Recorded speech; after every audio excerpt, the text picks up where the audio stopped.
Welcome back to Radio Entrepreneurs. I'm Jonathan Freedman, joined alongside our ace reporter, Marc Z, president of Marc Z Legal Staffing. Always a pleasure. It is always a pleasure, John. Always enjoy talking about topical subjects that are important to our listeners. And I know that you always bring something interesting and exciting for the Marc Z Moment. What do you have for today? I thought I would talk about work hours because that is becoming an anomaly. And on one hand, you have to know as somebody who's an employee, whether it's management, whether it's an executive or somebody in the trenches, what are the hours expectation of my job?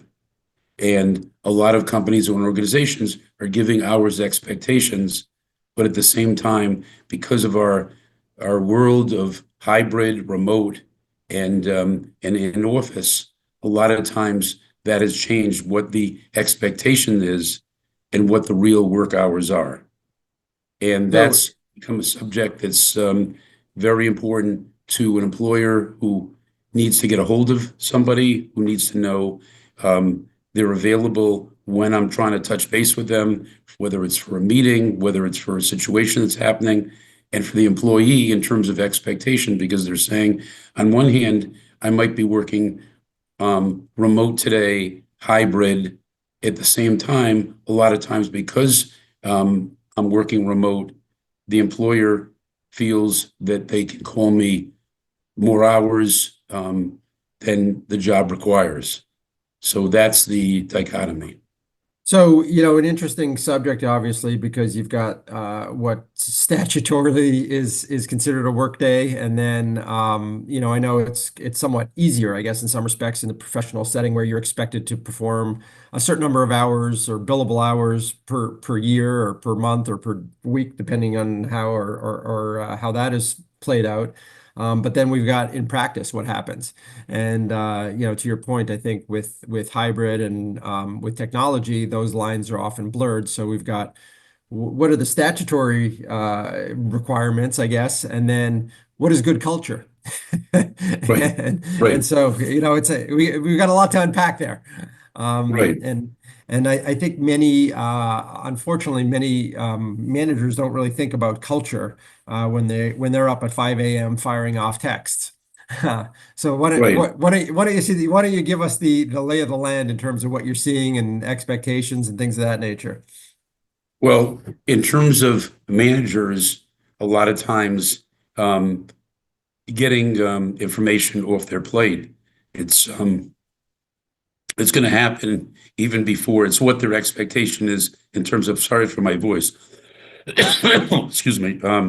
It's what the expectation is from the employee or the person in the position of responsibility to respond. So the manager said, okay, or the executive will say, I'm going to get this email out at 3 in the morning, but the expectation is laying it out when they need to hear back. If they don't hear back and it's a remote situation at the end of the day, then that's not what the expectation is. It's have to have not only the responsibilities clearly defined, but the response time clearly defined. Yeah, and I think So, that's it's a really interesting thing because as we know, people have different patterns and habits and things of that nature. And I think to your point, it's great that you get it off your plate. But if you're sending out that message that there's an expectation that you need to get back to me by 6 a.m. because I need to craft something else to a client or to a customer, I think you're pushing the boundaries. We've got most businesses have, I guess, defined hours that they're open, but technology seems to have blurred that as well, at least right, internally. right. Well, with the defined hours, that's what the employees feel. That's where the expectation should be.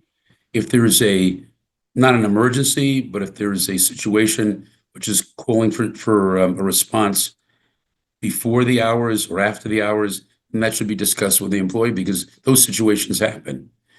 But what's so important is the employer and the employee defining, these are my hours, these are what the expectations are, and these are the deliverables within those hours. And if it's got to be a situation where the deliverables have to be post hours, then that should be discussed in advance, not only in terms of when the person starts the job, but just continually, because that role might continue to be evolving. What was So yesterday's hours are not today's hours. right. I hear what you're saying, and obviously you work a lot in with professional services firms, and those hours seem to have been blurred for many years. It's kind of amusing that we have, a statutory 40-hour work week or whatever that is, 45 hours in some states, and there's certain industries where boldly employers will come out and say, we expect you to work more than 40 hours. We expect you to work 80 hours, but there's no overtime. I've seen it in the medical field where there's an expectation of 80 hours a week. Well, do the math. You're not working a 5-day week if you're working 80 hours or you're working incredibly long hours that I wouldn't want to be on the receiving end of somebody who's exhausted doing that kind of work. So, it's interesting because from there's probably all kinds of violations of employment law that go on in almost every industry from that standpoint. But I guess the larger question is, if you want to create and expectations are hard, right? Because, you say, well, we expect you to respond in a reasonable period of time. Do you draw a line in the sand and say, if somebody sends you an email or a text, you need to respond within 2 hours.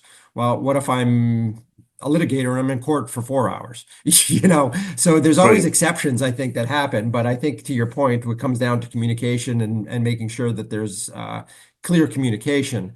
But I think where it gets blurred is this notion of, there's whatever the math is, 144, 168 hours in a week. And, if something pops into my head at 10 p.m. on a Saturday night, I'm going to shoot off an email or a text.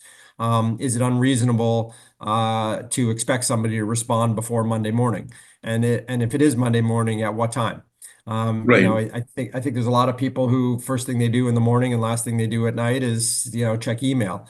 There's a lot of people that won't do that. So, right, I think we've created this, like, to your point, dichotomy or a world of people with different habits. How do we all meet in the middle and say what's reasonable? Because, there's a lot of people who fire something off and probably are staring at their phone waiting for an instant response. Um, right.